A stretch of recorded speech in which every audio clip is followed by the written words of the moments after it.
Hi guys, कैसे हो आप सब लोग।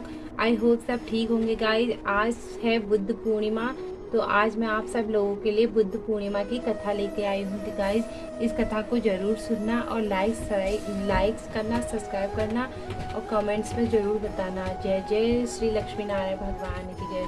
जय जय हर हर महादेव। जय उमापति महादेव की जय। गौरी शंकर की जय। लक्ष्मी नारायण की जय। राधे कृष्ण की जय। सीताराम की जय। जय जय सीताराम। अब गाइस मैं स्टार्ट करने जा रही हूँ कथा। द्वापर युग में एक समय की बात है कि यशोदा जी ने कृष्ण से कहा, हे कृष्ण, तुम सारे संसार के उत्पन्न करता, पोषण तथा उनके संहार करता हो।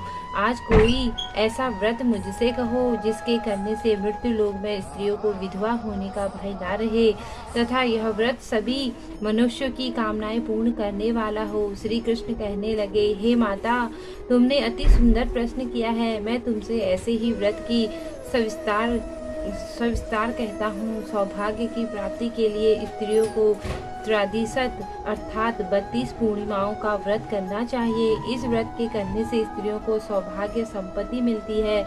यह व्रत अचल सौभाग्य को देने वाला एवं भगवान शंकर के प्रति मनुष्य मात्र की भक्ति को बढ़ाने वाला है। यशोदा जी कहने लगी, हे कृष्ण, सर्वप्रथम इस व्रत को मृत्यु लोक में किसने किया था, उसके विषय में विस्तार पूर्वक मुझसे कहो। श्री कृष्ण जी कहने लगे कि इस भूमंडल पर एक अत्यंत प्रसिद्ध राजा चंद्रहास से पालित हो अनेक प्रकार के रत्नों से परिपूर्ण कातिका नाम की एक नगरी थी। वहाँ पर धनेश्वर नाम का एक ब्राह्मण था और उनकी स्त्री अति सुशील रूपवती थी। दोनों ही उस नगरी में बड़े प्रेम के साथ रहते थे। घर में धन धान्य आदि की कमी नहीं थी। उनको एक बड़ा दुख था कि उनके घर कोई संतान नहीं थी। इस दुख के से वह अत्यंत दुखी रहते थे। एक समय एक बड़ा तपस्वी योगी उस नगरी में आ गया। वह योगी उस ब्राह्मण के घर को छोड़कर अन्य सब घरों में भिक्षा लाकर भोजन किया करता था। रूपवती से वह भिक्षा नहीं लिया करता था। उस योगी ने एक दिन रूपवती से भिक्षा न लेकर किसी अन्य घर में भिक्षा लेकर गंगा किनारे जाकर भिक्षानन को प्रेम पूर्वक खा रहा था कि धनेश्वर ने योगी का यह सब कार्य किसी प्रकार से देख लिया। अपनी भिक्षा के अनादर से दुखी होकर धनेश्वर योगी से बोला, महाजन, आप सब घरों से भिक्षा लेते हैं परंतु मेरे घर की भिक्षा कभी भी नहीं लेते, इसका कारण क्या है। योगी कहने लगी कि निपुति मतलब दोस्तों उसकी औलाद नहीं थी। निपुत्र के घर की भीख पतितों के अन्न के तुल्य होती है और वो पतितों का अन्न खाता है। इसका मतलब है कि वो जिनके घर में औलाद है तो उन्हीं के घर का खाते हैं और जिनके घर में नहीं है तो वो नहीं लेता है। धनेश्वर यह बात सुनकर अपने मन में बहुत दुखी हुआ और हाथ जोड़कर योगी के पैरों पर गिर पड़ा और आत्मभाव से कहने लगा, हे महाजन, यदि ऐसा है तो आप मुझको पुत्र प्राप्ति का उपाय बताइए। आप सर्वज्ञ हैं, मुझ पर अवश्य ही कृपा कीजिए। धन की मेरे घर में कोई कमी नहीं परंतु मैं पुत्र न होने के कारण अत्यंत दुखी हूँ। आप मेरे इस दुख का कारण हरे। आप सामर्थ्यवान हैं। यह सुनकर योगी कहने लगे, हे ब्राह्मण, तुम चंडी की आराधना करो। घर आकर अपनी पत्नी से सब बात कहा करो और स्वयं तप के निर्मित वन में चले जाना। वन में जाकर उसने चंडी की उपासना किया।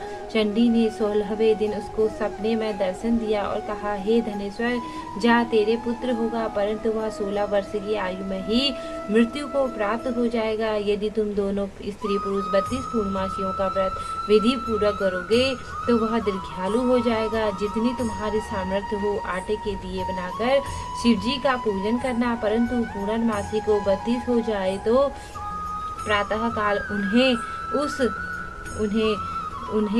होने पर उस स्थान के समीप ही तुम्हें एक आम का वृक्ष दिखाई देगा। उस पर तुम चढ़कर एक फल तोड़कर शीघ्र अपने घर ले आना, अपनी स्त्री से सब वृत्तांत कहना। ऋतु स्नान के पश्चात वह स्वच्छ होकर साफ सुथरा होकर श्री शंकर जी का ध्यान करके उस फल को खा लेगी। तब शंकर भगवान की कृपा से आपको गर्भ हो जाएगा। जब वह ब्राह्मण प्रातः काल उठा तो उसने उस स्थान के पास ही एक आम का वृक्ष देखा और उस पर चढ़कर उस फल को जय जय सिया राम, जय जय सीताराम, जय जय मेरे नारायण भगवान की जय तोड़ने का प्रयत्न किया, परंतु वह वृक्ष पर कई प्रयत्न करने पर भी वह ना चढ़ पाया। तब तो उस ब्राह्मण को बहुत चिंता हुई और विघ्न विनाशक श्री गणेश जी की वंदना करने लगा।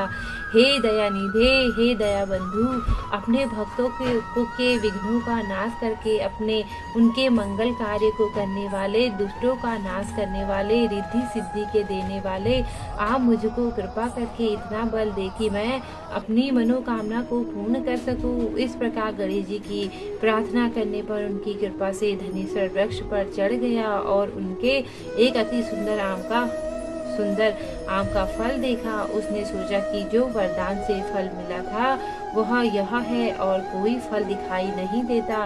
उस धनेश्वर ब्राह्मण ने जल्दी से उस फल को तोड़कर अपनी स्त्री को लाकर दिया और उनकी पत्नी ने अपने पति के कथा अनुसार उस फल को खा लिया और वह माँ बन गई। देवी की असीम कृपा से उनके एक अत्यंत पुत्र प्राप्त हुआ जिसका नाम उन्होंने देवी दास रखा। माता पिता के हर्ष और शोक के साथ वह बालक शुक्ल पक्ष की चंद्रमा की भांति अपने पिता के घर में बढ़ने लगा। भवानी की भक्ति की कृपा से बालक बहुत ही सुंदर, सुशील और विद्या पढ़ने में बहुत निपुण हो गया। दुर्गा जी की आज्ञा अनुसार उनकी माता ने त्रादिशत 32 पूर्णमासी का व्रत रखना आरंभ कर दिया, जिससे उनका पुत्र बड़ी आयु वाला दीर्घायु हो गया। 16 वर्ष लगते ही देवीदास माता पिता को बड़ी चिंता हो गई कि वह कहीं उनके पुत्र की इस वर्ष मृत्यु न हो जाए। इसलिए उन्होंने अपने मन में विचार किया कि यदि यह दुर्घटना उनके सामने हो गई तो वे इसे कैसे सहन कर सकेंगे। अस्तु, उन्होंने देवीदास के मामा को बुलवाया और कहा कि हमारी इच्छा है कि देवीदास 1 वर्ष तक काशी में जाकर विद्यायन करने लगे, पढ़ाई करे और उसको अकेला भी नहीं छोड़ना चाहिए। इसलिए साथ में तुम चले जाओ और 1 वर्ष के पश्चात इसको वापस लौटा लाना। तब प्रबंध करके उनके माता पिता ने काशी जाने के लिए देवीदास को एक घोड़े पर बैठाकर उसके मामा को सौंप दिया। किंतु यह बात उनके मामा या किसी और से नहीं कही। धनेश्वर ने संपत्नी अपने पुत्र की मंगल कामना तथा दीर्घायु के लिए भगवती दुर्गा की आराधना पूर्णमासियों का व्रत करना आरंभ कर दिया। इस प्रकार बारंबार 32 पूर्णमासी का व्रत पूरा किया। कुछ समय पश्चात एक दिन वह दोनों मामा भांजे मार्ग में रात्रि बिताने के लिए किसी ग्राम में ठहरे हुए थे। उस दिन उस गाँव में एक ब्राह्मण की अत्यंत सुशील गुणवती कन्या का विवाह होने लगा। जिस धर्मशाला के अंदर उनकी बारात ठहरी हुई थी, उसी धर्मशाला में देवीदास और उनके माँ बाप भी ठहरे हुए थे। कन्या को तेल आदि चढ़ाकर मंडप आदि का कृत्य किया गया तो लग्न के समय वर को धनुवात हो गया। वर के पिता ने अपने संबंधियों से परामर्श करके निश्चय किया कि यह देवीदास मेरे पुत्र जैसा सुंदर है, मैं इसके साथ ही लग्न करा दूं और बाद में जय जय सीताराम, जय जय नारायण भग लक्ष्मी नारायण की जय, मैं विवाह करके अन्य कार्य कर मेरे लड़के से हो जाएगा। ऐसा सोचकर वह देवीदास के मामा को जाकर बोला कि तुम थोड़ी देर के लिए अपने भांजे को हमें दे दो, जिससे विवाह व लग्न का सब कृत्य सुचारू कर सकूं। तब उसका मामा कहने लगा कि कुछ भी मधुपर्क आदि कन्यादान के समय वर को मिलने पर वह हमें दे दिया जाए तो मेरा भांजा इस बारात का दूल्हा बन जाएगा। यह बात वर के पिता ने स्वीकार कर लेने पर अपने भांजा वर करने को भेज दिया और उसके साथ विवाह कार्य रात्रि विधि पूरा संपन्न हो गया। पत्नी के साथ वह भोजन न कर सका और अपने मन में सोचने लगा, न जाने यह किसकी स्त्री होगी। वह एक समय में इसी सोच में गर्म श्वास छोड़ने लगा कि अपनी आंखों से आंसू भी आ गए और तब वधू ने पूछा कि क्या बात है, आप इतने उदास क्यों हो, दुखी क्यों हो? तब उन्होंने सब बातें जो वर के पिता व उसके मामा में हुई थी उसको बता दी। तब कन्या कहने लगी कि यह ब्रह्मा विवाह के विपरीत कैसे हो सकता है? देव, ब्राह्मण और अग्नि के सामने मैंने आपको ही अपना पति बनाया है, इसलिए आप ही मेरे पति हैं। मैं आपकी ही पत्नी रहूंगी, किसी अन्य की कदापि नहीं। तब देवीदास ने कहा, ऐसा मत कीजिए, क्योंकि मेरी आयु बहुत थोड़ी है। मेरे पश्चात आपकी क्या गति होगी, क्या होगा आपका? इस बातों को अच्छी तरह विचार लो। परंतु वह विचार वाली स्त्री बोली, मैं कि जो आपकी गति होगी वही मेरी गति होगी। हे स्वामी, आप उठिए और भोजन करिए, आप निश्चय ही भूखे होंगे। इसके बाद देवीदास और उनकी पत्नी दोनों ने भोजन किया तथा शेष रात्रि में भी वो सोते रहे। प्रातःकाल 4 बजे देवीदास ने भी अपनी पत्नी के नगों से जड़ी हुई एक अंगूठी दी, एक रुमाल दिया और बोला, हे प्रिय, इसे लो और संकेत समझकर स्थिरचित्त हो जाओ। मेरा मरण और जीवन जानने के लिए एक पुष्प वाटिका बना लो, उसमें सुगंधित वाली एक नव मल्लिका लगा लो, एक पौधा लगा लो, उसको प्रतिदिन जल से सींचा करो और आनंद के साथ खेलो कूदो तथा उत्सव मनाओ। जिस समय और जिस दिन मेरा मरण होगा ये फूल सूख जाएंगे और जब ये फिर हरे भरे हो जाएंगे, जान लेना कि मैं जीवित हूँ।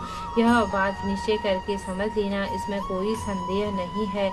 यह समझकर वह चला गया। प्रातःकाल होते ही वह वहाँ से बाजे गाजे बजने लगे और जिस समय विवाह के साथ कार्य समाप्त करने के लिए वर और तथा सब बाराती मंडप पर आए। कन्या ने वर को भला प्रकार से देखा, अपने पिता से कहा कि यह मेरा पति नहीं है, मेरा पति वही है जिसके साथ रात में मेरा प्राणी ग्रहण हुआ था। इसके साथ मेरा विवाह नहीं हुआ है। यदि वह यही है तो बताइए कि मैंने आपको क्या दिया। मधुपर्क और कन्यादान के समय जो मैंने आभूषण दिए थे उन्हें दिखाइए तथा रात में मैंने क्या गुप्त बातें की थी वह सब सुनाइए। पिता ने उनके कथा अनुसार वर को बुलवाया। कन्या की यह बातें सुनकर वह कहने लगा कि मैं कुछ नहीं जानता। इसके पश्चात लज्जित होकर वह वहाँ से मुँह लेकर चल दिया और सारी बारात अपमानित होकर वहाँ से लौट गई। भगवान श्री कृष्ण बोले, हे माता, इस प्रकार देवीदास काशी विध्ययन के लिए चला गया। जब कुछ समय बीत गया तो काल से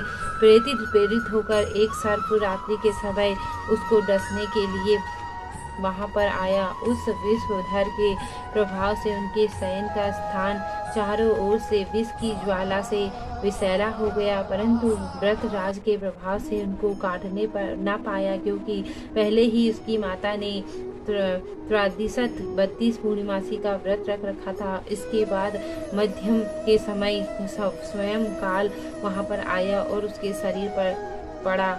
भगवान की कृपा से उसी समय पार्वती जी के साथ श्री शंकर जी वहाँ पर आ गए।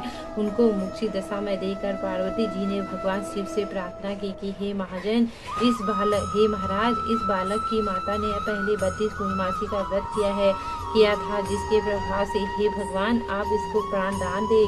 भगवानी के कहने पर भक्त वत्सल भगवान श्री शिव जी ने उनको प्राण दान दे दिया। इस व्रत के प्रभाव से ही काल मृत्यु को छोड़ देना पड़ा और वह स्वस्थ होकर बैठ गया। उधर उसकी स्त्री के काल की प्रतीक्षा किया करती थी। जब उसने देखा कि उस पुष्प वाटिका में पत्र पुष्प कुछ भी नहीं रहे तो उसकी अत्यंत आश्चर्य हुआ और जब वह वैसे ही हरी भरी हो गई तो वह जान गई कि वह जीवित हो गए हैं। यह देखकर वह बहुत प्रसन्न हुई। मन में अपने पिता से कहने लगी कि पिताजी, मेरे पति जीवित हैं, आप उनको ढूंढिए। और 16 वर्ष व्यतीत हो गया तो देवदास अभी अपने मामा के साथ काशी से चल दिया। इधर उसके ससुर उसको ढूंढने के लिए अपने घर से जाने वाले ही थे कि वह दोनों मामा भांजे वहां पर आ गए। उनको आया देखकर उसका ससुर बड़ी प्रसन्नता के साथ उसको अपने घर ले आया और उस समय नगर के निवासी भी वहां इकट्ठे हो गए और सबने निश्चय किया कि अवश्य इसी बालक के साथ इस कन्या का विवाह हुआ था। उस बालक को जब कन्या ने देखा तो पहचान लिया और कहा कि यह तो वही है जो संकेत करने गया था। तदुपरांत उपरांत सभी कहने लगे कि भला हुआ जो यह आ गया, और नगर वासियों ने आनंद मनाया। कुछ दिन बाद देवीदास ने अपनी पत्नी और मामा के साथ अपने ससुर के घर से बहुत सा धन दहेज में लेकर अपने घर के लिए प्रस्थान किया। जब वह अपने गांव निकट आ गया तो कई लोगों ने उसको देखकर उसके माता पिता को पहले ही जाकर खबर दे दी कि तुम्हारा पुत्र देवीदास अपनी पुत्री और मामा जी के सहित आ रहा है। ऐसा समाचार सुनकर पहले तो उन्हें विश्वास ही नहीं हुआ, किंतु जब और लोगों ने भी उनकी बात का समर्थन किया तो उनको बड़ा आश्चर्य हुआ। लेकिन थोड़ी देर बाद देवीदास ने आकर अपने माता पिता के चरणों में अपना सिर रखकर प्रणाम किया, और उनकी पत्नी ने अपने सास ससुर के चरणों में स्पर्श किया तो माता पिता ने अपने पुत्र और पुत्र वधू को अपने हृदय से लगा लिया, और दोनों की आंखों से प्रेमांसु बहने लगे।